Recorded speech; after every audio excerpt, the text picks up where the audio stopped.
All right, we are live. Welcome, everybody. Thanks for joining. I would like to introduce myself. My name is Peter Filak from Games for Business. I'm going to be the host and moderator of Gamification Roundtable. This event is organized by us with the aim to bring together thought leaders and gamification, everybody who's interested in gamification or deals with gamification in Europe. We would like to bring useful, practical information to the public, to bring gamification, make it understandable for them how it can be applied. And we would like to do this in a roundtable format to look at specific issues or certain cases from as many angles as possible, from the provider side, from the consulting side, from researchers, or from the client side. We try to invite people from as many countries as possible because we would like to make it a European forum and bring the European gamification society, if you like, together. The initiator and the organizer of this event is Games for Business, a company that develops HR-related gamified solutions, and we are a developer team. And I'm the business development director at this company, and I would like to ask our participants, 4 of them have already joined us, and we hope that David Hurst will also join us soon. He's running a bit late, so I would like to ask our participants to briefly introduce themselves. Let me just give you who has joined our conversation today. We have here Noémi Bíró, we have Martina Mangelsdorf, we have Saoud Moco, Roman Rakowitz here, and David Hurst from London is hopefully joining us very soon. So I'm going to be handing it over to our participants to please introduce yourselves. Noémi, can you start, please? Yes, of course. Hello, everybody. My name is Noémi Bíró, and I'm the recruitment leader for PwC Hungary. I'm dealing with recruitment and employer branding for almost 10 years, and I joined PwC 4.5 years ago. The first time when I met gamification, when we launched PwC Multipoly, this online business game is for employer branding purpose and recruitment purpose, and this was a great experience, so I'm happy to be here. How about you, Martina? Yes, hello everyone. My name is Martina Mangelsdorf. I represent a company called GAIA Insights. We're based in Switzerland. We're basically working globally, and we're specialized in leadership development for the next generation, also known as Generation Y or the Millennials. And we help companies and organizations engage, develop, and retain this population. And we do that by applying our trademark approach, which is called GOLD, and GOLD stands for Game-Oriented Leadership Development. So that's our link to gamification, as we see that it really works very, very well with the next generation of leaders. Thank you very much, Martina. Saoud, can you continue? Sure. So yeah, thanks for having us here, and it's a pleasure to be with everybody else in this hangout. So my name is Saoud Moco. I'm the co-founder and the managing director for Monkey Type, a startup that's barely a year old. The project started 2 years ago, and our ambition was to bring innovative solutions to recruitment. We brought about recruitment with personality and corporate culture, and we met Games for Business earlier this year, and their technology seems to fit perfectly with our mission as well. So it's the adventure is just beginning, but I think the future looks very promising. Sounds good. Roman, can you share with us where you're coming from? Sure. Yeah, thanks for having me. I have 2 companies. One is the Enterprise Gamification Consultancy. There I'm a partner together with Mario Herger. And the second one is that I founded and I'm the CEO, is Engaging Lab. That's a German-based gamification full-service agency. So I'm in the gamification business since 2000, yeah, around 2008, 2009. So I started earlier, but we started being operative during this time. And what we do is we provide help and consultancy for all companies, all industries, looking for gamified solutions or how to use gamification if we find out if it's useful for them. Sometimes they are not really looking for gamification, but much more about for serious games or simulations or game-based learning, anything else. So we find that out, then we're creating the concepts for them, we're developing the solutions with them, we implement them, and help do the live care during the whole time. Yeah.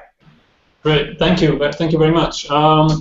Let me also remind our audience that if they would like to share any comments or any questions with us, that they can do so on our hashtag wall, which is running right next to our live broadcast on Gamificationroundtable.com. They can post questions on Twitter with the hashtag Gamificationroundtable, and we will try to do our best to answer them either during this conversation, or if we run out of time, then afterwards via replies or comments. And let's also start with our first sort of question, because our topic today is gamification in online recruitment, and there's a lot of interesting solutions and innovative ideas in online recruitment nowadays. We have new generations entering the job market, so everybody's going online, everybody's doing mobile, everybody's trying to come up with the next best thing and trying to engage the target audience. So I would like to ask your opinions, how you see the online recruitment area, and what do you think gamification can add to it? What benefits can it bring, and in what areas mostly? Can you maybe elaborate your thoughts, Saoud, first? So we are definitely seeing a trend. So in Paris, where we are especially active here today, we've met with over 300, 400, 500 recruiters up to now, and they all are talking about one thing: is the way recruitment is done today is a little bit dated now. We've been doing it for so long. It's the same. It hasn't really evolved that much, and it's about looking for innovative ways to attract talent, to get the brand out, to make it more fun, to really attract this generation Y. Because most recruiters, what they are saying to us is that they don't know how to communicate with generation Y. Why? Is because there is a generational gap. As simple as that. Is recruiters today are more Gen X than Gen Y, so they need to get under their skin. They need to know how they think, what they value most in a job, how they work, how their approach to work-life balance is. So we're seeing really a need to recruit in a very different and innovative way. So they're saying, okay, one is, how do I really express how this particular job function is, how to really give it its real value. Today, most young people graduating from Grande École, for example, they're going towards very specific roles because they've been taught so. They've been taught that if you finish strategy school, you go into consulting firms. If you finish finance, you go into investment banking. And you're going after those prestige jobs, but there are plenty of other jobs in which you can evolve and be fulfilled. And these are not coming across to the candidates as it should be. So really giving the brand its justified recognition is one of the main concerns. Second is about dealing with the volume of candidates coming in. A lot of times, both the recruiter has really difficulty expressing the needs of a job, what the function really requires. On the other side, the candidate also has a difficulty in assessing his or her own abilities to perform the job. But if the description doesn't match what they're looking at and their own competencies, there's a miscommunication between the two. So we're looking also at ways to better define what the job role should be, and to allow the candidate to also define what they can do. The CV is outdated today, that's what we're seeing, and we need better ways to match the two. Thanks a lot. I'm sorry, are you finished? Sorry. Yes. Thank you. How about you, Martina? How do you see it in your markets or in your area? Well, I think Saoud touched on the main three areas that I would come up with in terms of where gamification can add benefits to online recruitment. He clearly said about attraction. It can definitely help get interest with this next generation, and I'm very pleased to hear that you see the generation gap and that so many recruiters feel that as well. And even if the recruiter is a Gen Yer, but the company he represents and the values of the company he represents typically are not Gen Y values yet. They are still built on historical and traditional history that the organization brings. So I think attraction is one area. You touched also on the employer brand. So I think employer value proposition is a very important key piece. How can you bring that across, not only on a fancy website or on a kind of brochure or presenting at a university event, but really having candidates interact with your organization, interact with the recruiters, but also with other people, interact with people who could potentially be managing them later on, and really get a feel for the reality of the organization. And that, to this generation, particularly to the younger people, feels a lot more real and seems more credible and seems more appealing to them than anything where it's just, a one-way communication and it's not a real dialogue. So this is a generation that looks for dialogue, and gamification is a great platform to offer that. And then the third, which I think not a lot of organizations have really figured this out very well, so hopefully the trend will go that direction. But I've been a recruiter myself a few years ago, and I did recruit for quite a bit of time. And I guess the biggest struggle that recruiters face, and that's the third piece where I see gamification has potential, is helping in the pre-selection of the candidates. It's not only to attract a whole bunch of people, because if in the end all of these people want to work with us, then the recruiter actually adds even more workload in terms of having to select and pre-select the right candidate. But here's where gamification can add the next layer and also help with a very smart system the recruiter to pre-select a number of candidates so that then they put forward the best ones throughout the recruiting process. Noémi, you work for a really large organization. How can you bridge the gap between the new generation coming in, candidates, and I guess the generation representing the management is a bit different? How can you bridge this gap between the two viewpoints or the aspects? I think I just can say again what Martina said, because I think that all of the aspects is applying for PwC as well. I think that always the question is attracting talents, the best ones, and we don't have that much on the market, but always we would like to have all of them join to PwC. And for example, with gamification, I can approach candidates on the market who are talents as well, but maybe don't have that studies or specific orientation before, for example, accounting or finance, whatever. And maybe they just cannot imagine to join PwC as specifically as a company, but they, of course, like playing games. So fine for me. So it's really good because I can transfer my messages and all the brand values, which is PwC can, let's say, promise as a future career path to this young talent via a really unique tool. And it's really about, because this generation is really needs like new things, and all the, let's say, old-fashioned methods, which was mentioned by Martina as well, that going to a job fair, nice, but is there anything more? And if you would like to be, let's say, as a company, present yourself as you're a company which is step ahead to others, that it's really, really attracting to the people that, yes, I would like to work for a cool company who has these kind of games. So for me, gamification is absolutely shining star in my employer branding portfolio, and it's really attracting the best ones. Thank you. Roman, you don't come from the recruiter side. I mean, you're not as closely related to HR as far as I understand, but I'm really interested to see your viewpoint on this concept or this topic. Yeah, so I totally agree about what has already said so far. Especially the last point that Noémi said is that I think that gamification has a great potential to attract people that otherwise wouldn't even know that they have the skills that would be asked from a company, and or they don't feel very confident when they think about the skills. But by using gamification, they see, okay, either way, they see, hey, I'm really great about it, or they see, okay, I'm not really great about it, but I'm good at learning it. Yeah, that's some kind of talent I have, and so on.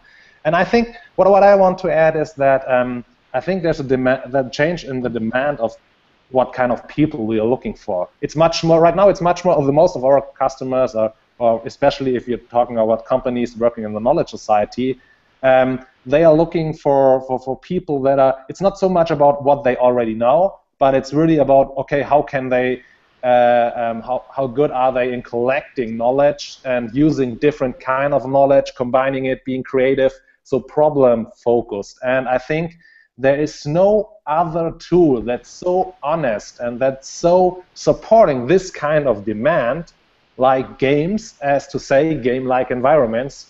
So I think that's the real value behind gamification. Cool.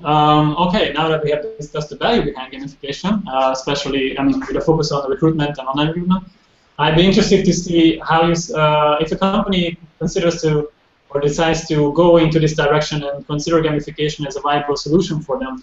What do you see as some of the risks or common errors that you should avoid when you try to implement a gamified solution or gamification in online recruitment? Noémi, you have some experience, so I'd be interested to hear what you think about this. What I have learned from my experience, that you really need to be sure about the purpose, what you would like to use gamification for. So it's not like, okay, let's have a cool game and that will be something which I can use as a flagship in my employer branding tools, but you really need to know what you would like to reach with these kind of solutions. Because it could be really mislead your, let's say, stakeholders, who you need to convince within the company that what would be then the result if you're using these kind of methods. And also it can really mislead yourself as well, because you need to be absolutely sure what you would like to expect from the game. So for me, what was really the most crucial learning point is really accurate planning, pre-planning, and I really need to, let's say, manage my expectation towards gamification and the tool, and I think that was one of the most important part. So not really just have a game because it's fun, but really need to be absolutely totally confident what is the purpose you would like to use for that. Not like generally having. I think that was one of my biggest issue with the partnership, that I really had to convince them that what is to be using for. Roman, as a consultant, do you see a gap between what clients expect and what is realistically viable to expect from gamification? So there's a, yeah, I think, and this is also one of the greatest risks, or well, one of the biggest risks, is that the clients, if they want to use gamification within their hiring process, they are looking for highly creative or highly motivated people by nature, right? So, oh, these guys, they're looking for people that are being motivated because they play games. And so now we offered them a game. They got in touch with our company by playing a game. So now let's hire them, and they stay motivated. And so there's a huge gap in the communication part, because by implementing a gamified solution in the hiring process, the company is communicating to the student or to the people they want to hire that, okay, we are really open-minded. We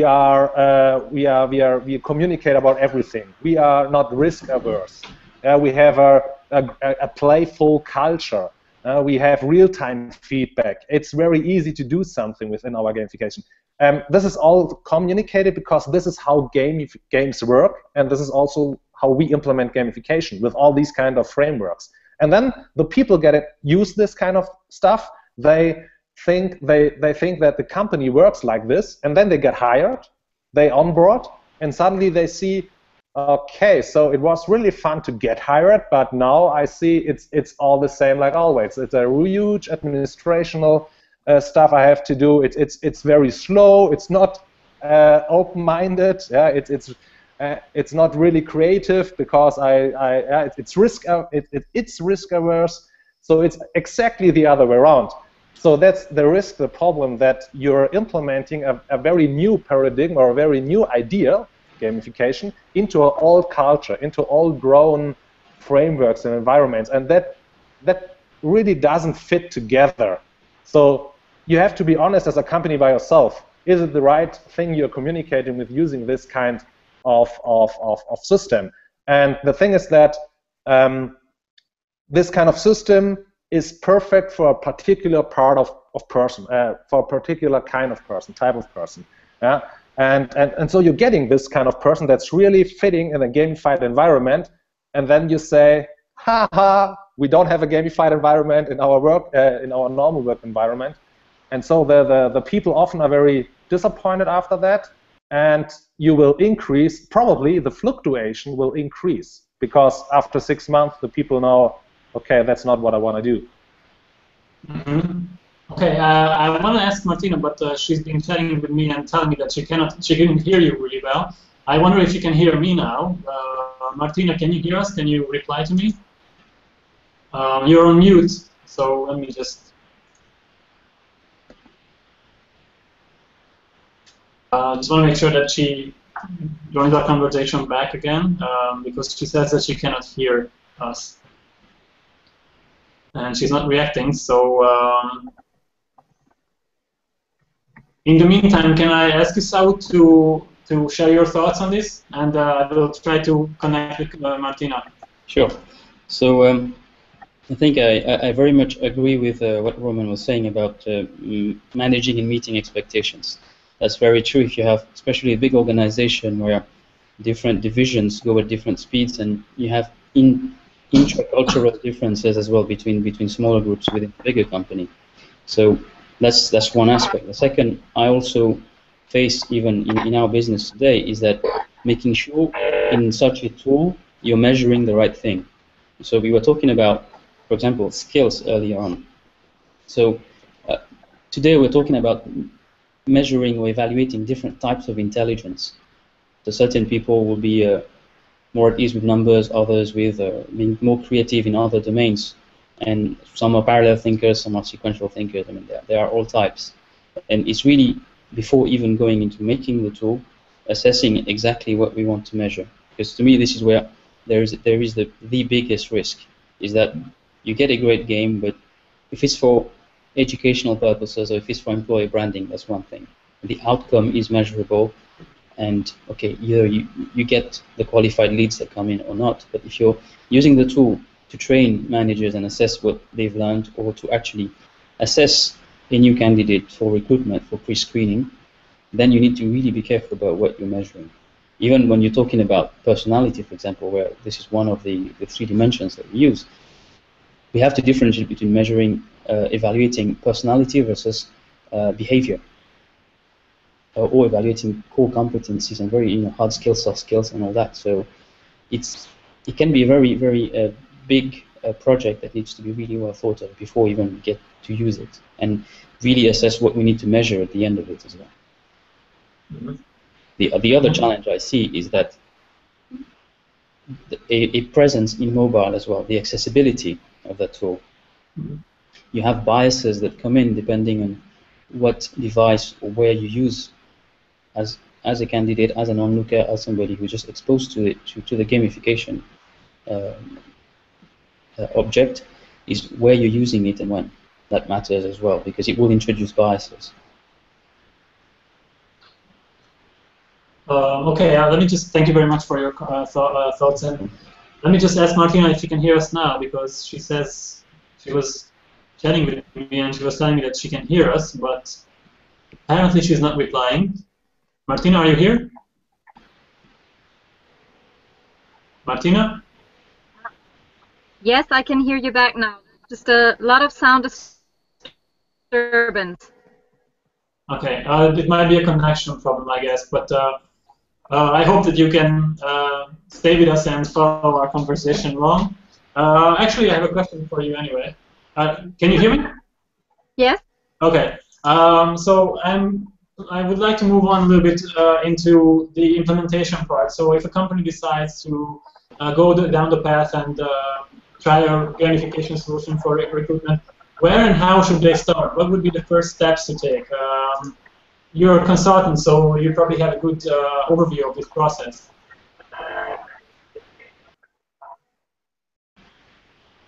Do you want me to repeat the question, or? Well, I think one of the first things. No, I get it. Thank you. I think there is sound overlay. So, but I hear you. I'm here. I think one of the first things for a company that seeks to get into gamification in the beginning is to get some expert advice.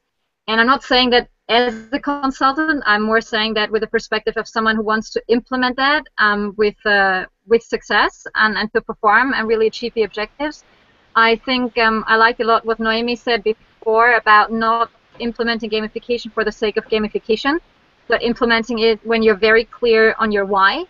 And then once you're clear on that, you can deduct the what or the how. But in the end, if you're unexperienced with it, it's very easy to fall into the trap of just implementing something, whether that's points or whether that's some kind of, you know, easy things that everybody's talking about. So if it works for others, it works for me as well. And that's where a lot of companies fail. And unfortunately then, their conclusion is gamification doesn't work. And so my advice would always be, first get an expert to work with you if you're not experienced in that. It's like entering any new market. I mean, any new market that the business wants to venture in, they would get expert advice. They would not just launch any product or start to sell to some customers without doing some really due diligent research. And it's the same about gamification. So I think that's number one. Don't just venture out there, spend a lot of money, and then be disappointed, but really do some analysis, get some advice. And then the second thing, I guess, is really know your players, or your employees, or your customer, whoever is the audience that you're gamifying for. Really understand them, understand what they want, understand their behavior, understand their patterns, and see what is the behavior or the engagement you want to change. And as then the third piece, it's really testing things and piloting things. Don't go with a huge initiative immediately. Again, it's a lot of investment, a lot of time, and maybe it's not going to generate the results that you're looking for. So I would always advise to take a small group or go with a pilot, test the waters at some point with low risk or reasonably low risk, and get some feedback, adapt, tweak it here and there, improve it, optimize it, and then you can roll out with a gamification solution that really gets the results that you're looking for. Thank you. Noémi, you started pretty brave with a pretty huge project with gamification. How were your first steps? How did you approach this whole phenomenon? It wasn't easy. I think some of you heard my story about how long did it take for me to just have the first green light to the project. It was 11 months and 22 days for me to convince the stakeholders within PwC to just launch multiply. I think that it's really always the question, as we talked about before, that we really need to identify the business needs. Is it really what is we need? Maybe it's not. And also I have some experiences now within PwC as well and within the region that, of course, everybody is really enthusiastic about our product, which we developed with you guys, with the Games for Business team. And of course, everybody would like to have the product and launch it immediately and for yesterday. And when I'm just saying that, but this is something which we developed for some country specifics, it's not that when you just open a box and then you are just starting to use it in Poland or in the other countries. So it's really, I think, it's like a long story for me because I'm doing it like for 3 years within PwC, and I'm always starting with the discussions and everybody's really enthusiastic. Yes, it means that I'm going to have a gamification solution within 1 month because you already did that in Hungary.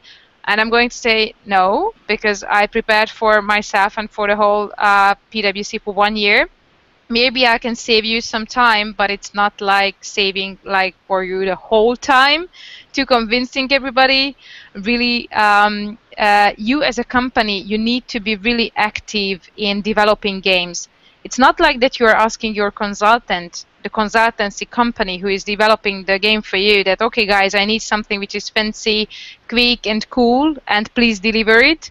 You really need to be, as a client, very proactive, and you have lots of responsibility, let's say, providing all the content, all the values, and all the, let's say, materials, information about your company which you would like to transfer via gamification. So everybody thinks that it's a really like easy part and easy thing to be a project manager for a nice game from client side, but it's not that easy. I'm not complaining because I have really good deal with you guys, but it's not that easy from client side as well. So how do you see clients? Are they expecting solutions out of the box, immediately rolling out to the public, to the target audience, or do you see them taking a more careful approach?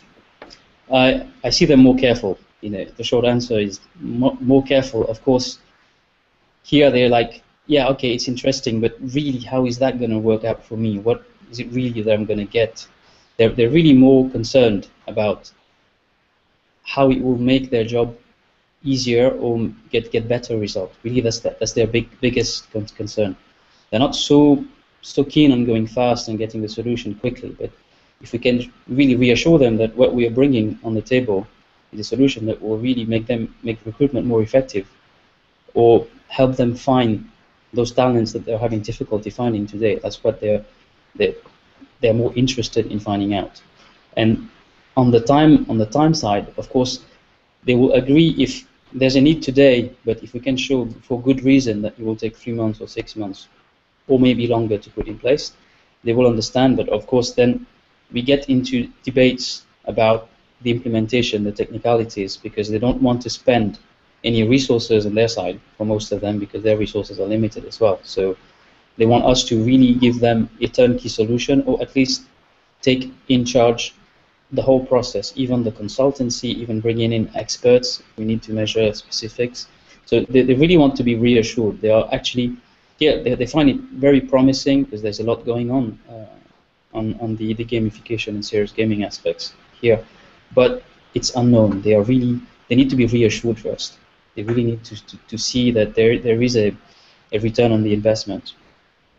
And as Noémi said as well, we need somebody inside the company as well to be the ambassador of that and to carry the project forward, because without that person, we can influence the rest of the decision makers.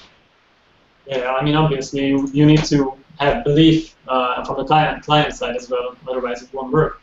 Do you have similar impressions, Roman?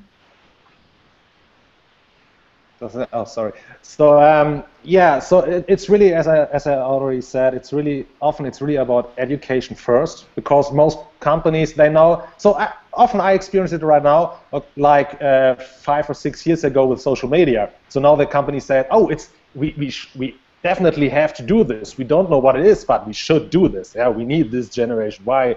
We need new people. So let's do it. It's sexy. It's a buzzword. Great. The problem is that most people, or I would say 98%, they don't know what the difference between gamification, between serious games, or between loyalty programs and bonus programs. So and not knowing this kind of difference, they will create the wrong frameworks for the wrong metrics they want to measure at the end. Yeah, so they want to achieve something where they would need a game, but they are implementing gamification. So of course they get the results of gamification, not of a game. So they will be disappointed. That's one thing.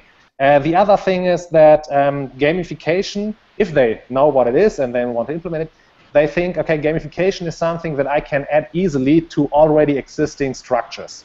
Yeah, and it's something totally different. There's really, I think, it's also a buzzword, so sorry about that, but I think it's a paradigm change. So far, it's really about everything in the company is activity focused. That means we have some kind of activity, yeah, like, for example, HR, assessment center, we know what kind of activities have to be fulfilled, so now let's find the right people, and now let's see how can we get the people to adjust to the activity. Games are human focused. That means the person is in the center of the activity, and the activity has to adjust to the people. Yeah, you adjust the challenge within the activity to match the skills of the people and to create some kind of learning for the person.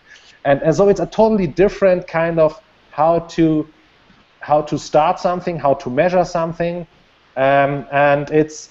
Most companies have these kind of short-term goals. Yeah, they know exactly, okay, we need these kind of results in 3 months, yeah, every quarter. And if you want to create a learning environment, for example, yeah, because that's what gamification is about, so create a challenge that a person has to overcome or a problem, you need this kind of time. And it's not able to sacrifice this kind of element just because you have to meet a deadline.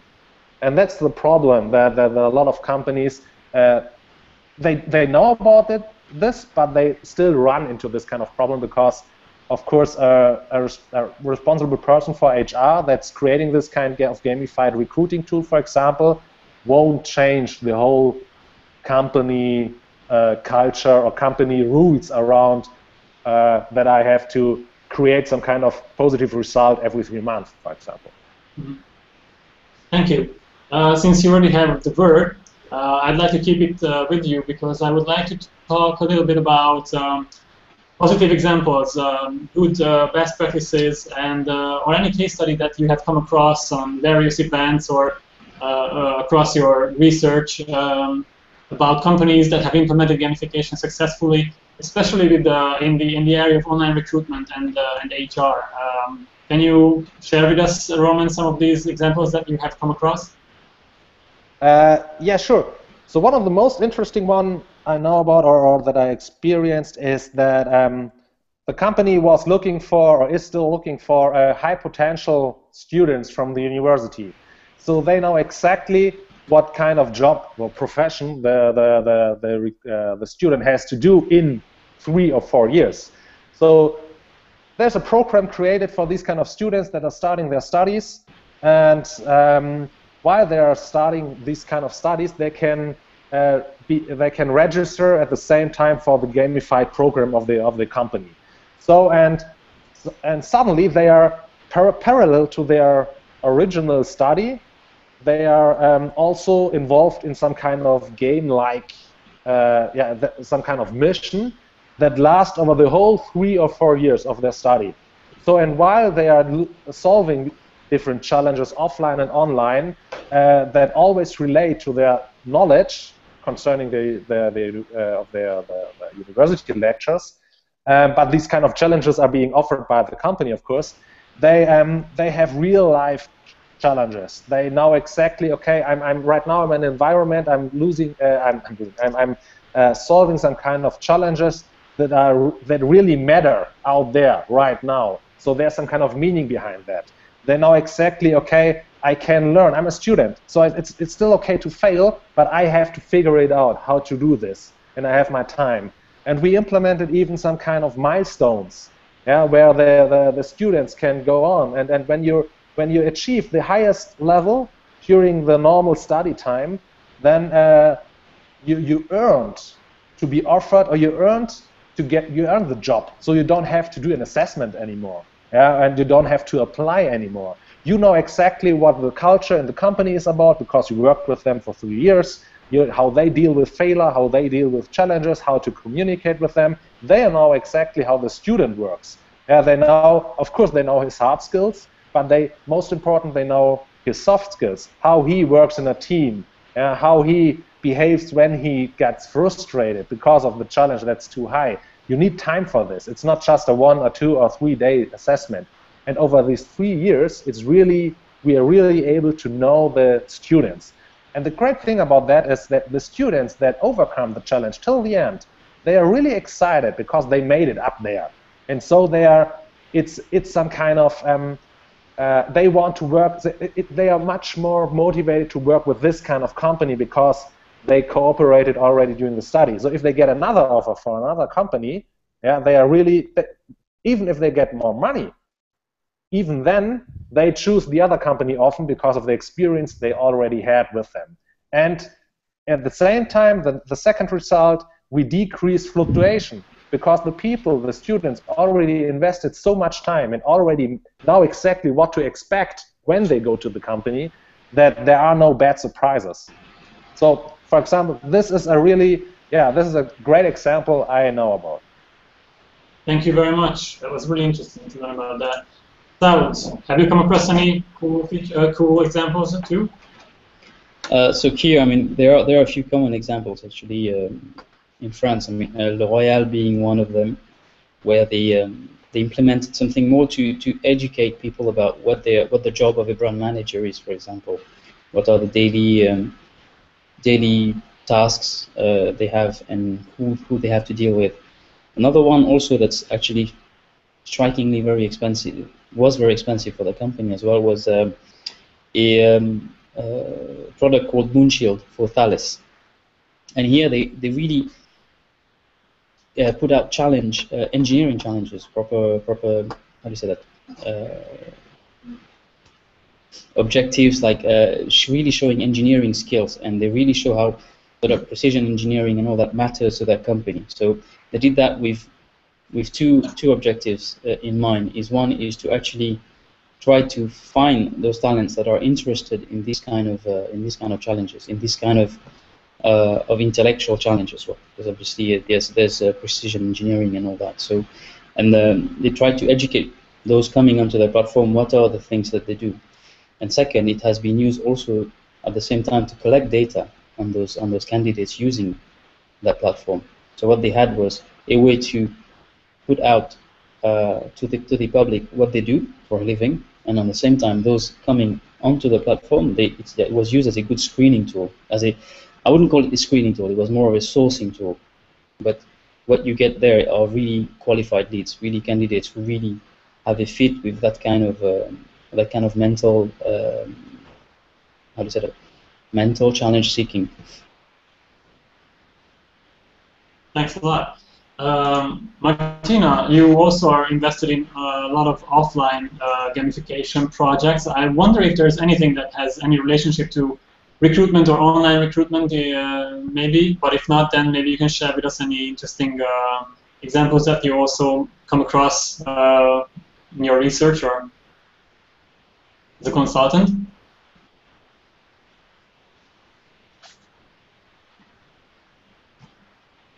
Martina, you're mute. We cannot hear you. Please, I think your microphone is on mute. Can you? Yes, we can hear you now, I think. Can you hear me now? Yeah, perfect, thank you. Okay. Yeah, I've really got sound problems here on this end. I hear all of you very badly, so I'm sorry. I think there's a time lapse between what happens and when I speak. Yeah, I was just saying that as the topic today is online recruitment, it's you know, there's no offline example that links to that. Okay. So any gamification that I do, which is around offline stuff, is at least so far really linked to development or more engagement related work, and not so much recruiting, because I think to do anything offline to recruit people is almost unpractical. I mean, it's smarter to go online because it's just more effective, and to link up with people and with players who don't need to be face-to-face for that purpose. I can imagine that you can include some games or gamified activities in assessment centers, but that brings us back to the question, do we really have a good why? I mean, does it make sense to do that, or is it just because we want to include gamification because we think it's cool? But it doesn't really fulfill any purpose. So I would be careful about that. And to give an example, I mean, even from the training world, I had a client, they're starting up with a new training concept or a new assessment concept. It's about strength-based personality kind of work, and they run these workshops for participants, and they came to me and they said, you know, we really want to gamify that. I thought, great. So I went to, you know, sit in and live through one of these workshops for 2.5 days. And in the end, they came to me and they were so excited, like, okay, so tell us, you know, what should we change and what should we gamify? And I had to tell them, look, honestly, I don't really think that it does any service to what you do, because the workshop is really, really good as it is. You have a lot of activities, you have a lot of exercises, and I mean, you can gamify something here, but what is really the purpose? What do you want to improve? And I said, well, we don't want to improve anything, we just want to gamify it. So that's a little bit the situation I think Noémi also mentioned before. Some people just want to follow the trend, but you really have to question whether it makes sense and what's the purpose. So that much said about offline activities for recruitment.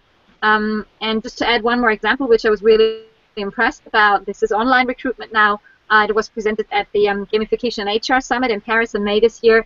And some of you may remember that. It was this Danish company, or this Danish representative, who presented a gamified recruitment campaign. It's called Cargo Dynasty. And basically, he was presenting a Danish government organization that is linked to transportation and logistics. And apparently Denmark, I didn't know that, but a small country has one of the largest population in truck drivers in the world. They have tens of thousands of truck drivers because they transport so much, and their logistics is a very important piece of their economy. So what they realize now, coming back to generations actually, that more than 60% of their truck drivers will retire in the next, I think it was something like 5 years, because most of them are aged 55 plus. And they realized, well, we have to recruit younger truck drivers, and they actually struggled because truck driver is not a fancy job, or is not an aspiration that a lot of young people have. So they thought about how can we become more attractive, and how can we also show people, and especially young people, that a career in logistics, even if you start as a truck driver, but there's lots of other stuff you can do. And I developed this great online game called Cargo Dynasty, and the gentleman presented a piece of it there. And I mean, I swear, I sat in that audience, and we just listened to this presentation and saw a bit of video clip material. And I thought I could be interested in figuring out if I wanted to be a truck driver, because I was really impressed by the game and what they presented. And it was so much more than just driving a truck. And that was an example that I thought was really brilliant in a way, how it touched you emotionally, how you were getting engaged with the topic. And something so unpopular as truck driving became a very exciting experience. Cool. That sounds very interesting, actually. Yeah. Noémi, do you watch your competitors when you go to HR job fairs, or are you always aware of what the market trends are? Can you maybe share with us some interesting examples that you saw? What kind of competitors are you talking about? We don't have any. No, I'm just kidding. Of course, I do watch them. In Hungary, we have companies who are also using, I wouldn't say gamified solutions, but much more online business case study competitions, which is based like online, but it's one of for our main competitors, who is from Big Four as well, so another accountancy company. And also we have a company called MOL, and they are in energy industry. They have a very nice game as well. What I'm not really worried about, that it's what we are using, it's a bit different. So I think because it was maybe planned for a different approach. But yes, I saw some examples, and I think that they are really nice examples, and very very good to use as a player, because of course I tried them. That's it. So, but not really many example in the Hungarian market. Mm-hmm. Okay, I'm gonna actually direct my next question directly to you first, because we hear a lot that gamification, when you talk about implementation, that it needs a lot of resources, that it can be expensive. So let's talk a little bit about money, the money side of it. How much would you say an organization needs to budget if they want to implement the gamified solution? Where should they start? Which they really need to consider that, and I think that it could be the same for all the companies, that it's a long-term investment. It's not like that you are just having the project, launch it in 1 year, and then you need to then start and build something new again on the next year. It means like you are, let's say, buy the framework, and you have the structure where you then can use as a playground, and you really need to just, let's say, pay for this kind of starting point. And as let's say from the beginning, maybe it could be as a first investment. Of course, it's not that let's say cheap, but after that, when you are just having these basics, as I mentioned, it's less and less money which you need to invest in. That was our experience. So the game at first, it was around let's say 40,000 euro as for the first year implementing. If you're comparing with all of these money for others that are using for these kind of games, and our games are, I think, I can say, of course, I couldn't be really objective, but still I can say that it's a really sophisticated game. It's not that expensive comparing the quality of the game. And on the next year, we spent like 60–70% less, and this year it's the same. So if you would like to, for example, convince your stakeholders that why you just have to just start running these kind of games, which is still, yes, it could be at first hearing it's expensive, but it's not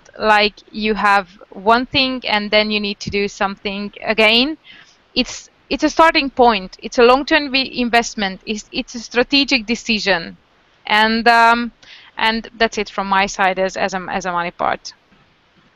Thank you very much. Roman, do you see a lot of variation in the various projects that you have come across in the magnitude of their budget or the resources that are necessary to implement them? So concerning the costs? Yes, yes. Pardon? Concerning the costs and the resources, do you see a lot of variation in the various examples of online recruitment solutions, gamified solutions? Yeah. So first of all, we at the Gamify HR, for example, in Paris, we saw some amazing games as examples. So first of all, these are games. So if you want to create a game, and especially a very virtual and nice to see and great aesthetics games, that can be really expensive. Of course, they are amazing, but they can be really expensive. Gamification is as I see it. Sorry, as I see it, it's not a game. The difference is that gamification is focused on the activity, the actual activity that you want to improve, and a game replaces the activity and just offers a different thing. So it makes sense sometimes, but it's something totally different. So we already experienced 2 very impressive and fascinating offline gamification solutions. What I mean by that is that, as you can imagine, probably it's much less expensive. We don't need any coding. We didn't need any hardware stuff or anything else. So it was just offline because the target group was between 55 and 65. So yeah, so one of the requirements was, okay, we don't have technology at hand. So as Noémi said, it's an investment. That's true. It's not something you buy out of the shelf and then you have it. It's really an investment. The great thing about that is every investment needs some kind of ROI measurement. Yeah. So to how to say it to justify it, to justify the investment. The thing is that if you look at most of the, let's stay with HR for example, if you look at all the marketing expenses for employer branding and so on, so HR is not just the assessment center, it really starts before that. And if you look at all these investments, it's really difficult to create some kind of ROI because you have this mass target group and you have an amazing, a huge, oh, I don't know the word in English. So it's probably you reach 1 million people, I don't know, but there are really just 1,000 people that are interesting for you, and only of this 1,000 people, 20 people are starting it. Yeah, so you have you lose a lot of achieved people or no reached people with your system. With gamified systems, it's really amazing to measure how did you reach, or what kind of person did you achieve with your result, how did they do, and so on. And you really can connect all the investments to a direct outcome. So it's much easier to measure the ROI within gamified solutions often. And of course, for that, it's much easier to make the decision afterwards, after a year or what, I don't know, do we want to repeat it? Do we want to make it again? Do we want to invest more money? Right. Saoud, what about your clients? When you meet a client who's interested in gamification and is interested in implementing it, what sort of expectations do they have, money-wise or budget-wise, for such projects? So they are usually not too surprised by judging by the amount of work, the complexity of the solution they want to put in place. Between 20 to 50K sounds reasonable to them in the first year. There have been examples where this amount can go up to 200K for companies like Orange, where they really built a full custom solution, and that they own, that they host. So it really depends on, as Roman was saying, is what exactly you're trying to do. If you're trying to do something that's a standalone solution, or if you want something that really integrates with the rest of your recruitment value chain as well. Because what we're seeing is that they understand the solution is complex and will require a lot of work. So they're not actually too scared about the investment, because some who do understand how they can use it strategically understand that there is a high cost coming with it. But those that actually don't anticipate the cost will try to dig further, but as long as the cost is justified. And again, this type of solution, we agree that we're not targeting the small scale business here. We're targeting obviously larger scale companies as well. So the budget that we are seeing, again, statistically as well, in France, we see that it goes from, I think, 20 to 200K from the whole spectrum, with 2/3 of that lying from the 20 to 50K range. Thank you very much. Martina, what is your experience in this area? I resonate with what Roman said earlier about the online versus offline. I think personally, GAIA Insights does not offer technology-based solutions, so I then partner with other organizations for that.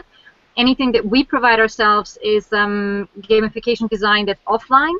And as he said, that can be a lot cheaper. I mean, it really depends on what is desired by the client, what's the target group, what's the setting, what's the event. I mean, do we have like half an hour to play something, or do we have a full day? I really appreciate Roman's comment about making a distinction between the game and a gamified experience. I think that's very important to understand as well. So yeah, 20K sounds very reasonable, what Saoud just said. But for offline solution, it can be done for less than that. So it really depends on what the client wants to provide as an experience. To me, I mean, a gamified activity in the end ultimately is about the experience. And you want the, and we talk about the player's journey, but in this case, it's the journey of the participant, whatever it is that they go through. And you can design that in a very sophisticated, high-end way, or you can design something very, very simple and yet powerful as an experience. Thank you very much, Martina. And as I can see that David has been able to join us. Welcome, David. I hope you can hear us, and I hope we will be able to hear you. I'm sorry you could only join us to the end of this conversation. We went through some questions. I'm going to give you a brief overview, and you can maybe share your ideas. We were talking about basically what interesting benefits and aspects can gamification bring to online recruitment, what sort of trends there are in online recruitment, what are some of the common errors and risks that companies have to watch out for when they try to implement a gamified solution.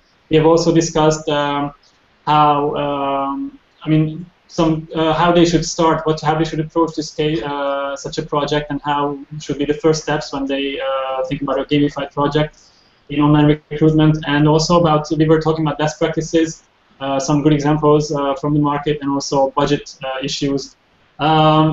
Would you like to share with us some of your insights in that briefly? Thank you very much. Sure. Yeah. Hi, guys. I guess with I'm just thinking back to when I first got involved in online recruitment, which was when I launched Onrec in 2000, and I remember I was out in the States, I guess probably about 4 or 5 years ago, and I heard about the Marriott hotels came up with an equivalent of kind of Farmville, where they'd created, I think it was a hotel kitchen.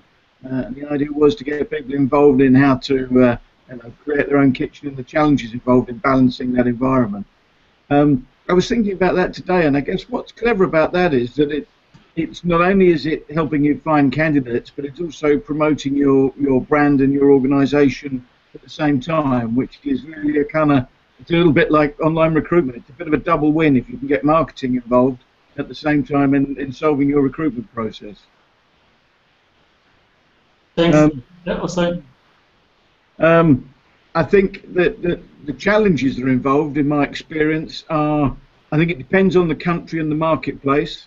If you take for the UK, for example, a third of recruitment still is controlled by recruitment agencies, and anything that brings a cost in that acts as a barrier to them getting a candidate in front of the corporate recruiter will always get pushback.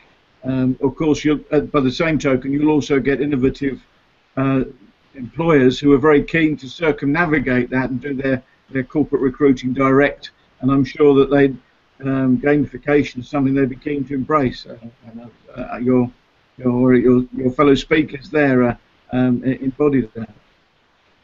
So, and are you finding that gamification is something that they are investing in, or is it something that's just a buzzword for now and that they are carefully watching the trends, or are these companies actually going down the path and actually starting projects, gamified projects? Have you come across examples in the UK, for example? I think the large corporate recruiters that are looking for the best graduates. The big consultancies are the guys that dominate the space. And PwC has been a leader in that marketplace for many years. I guess trying to find the best graduates is the challenge, and then encourage them to choose your organisation, which unfortunately I seem to remember the head of recruiting at PwC once told me that the challenge is, of course, a lot of them are just going to end up being accountants, which might not be as sexy as they hoped. Thank you very much. Since we're running out of time, I'm going to summarize this, and thank you very much for all of your participation and all of your input into this roundtable discussion. I hope everybody enjoyed it, and I hope that our listeners also enjoyed it. This is an online broadcast that is going live, but obviously right after the event it's going to be available for public viewing on our YouTube channel and on Gamificationroundtable.com. You can follow comments and questions on hashtag Gamificationroundtable as well. This is planned as a monthly recurring event. We will be looking for your feedback that you can, and we actually ask you to please share your valuable feedback with us on Gamificationroundtable.com. There's a quick survey that you can fill out, which will give us some valuable information to plan our future events to make them as interesting as possible. Dear participants, thank you very much all for joining us. I'm going to be saying goodbye for now, and I hope that we will connect in the future, and hope to invite you for future roundtable discussions. Thank you very much. Thanks for having us. Thank you. Thank you. Bye. Apologies for being late.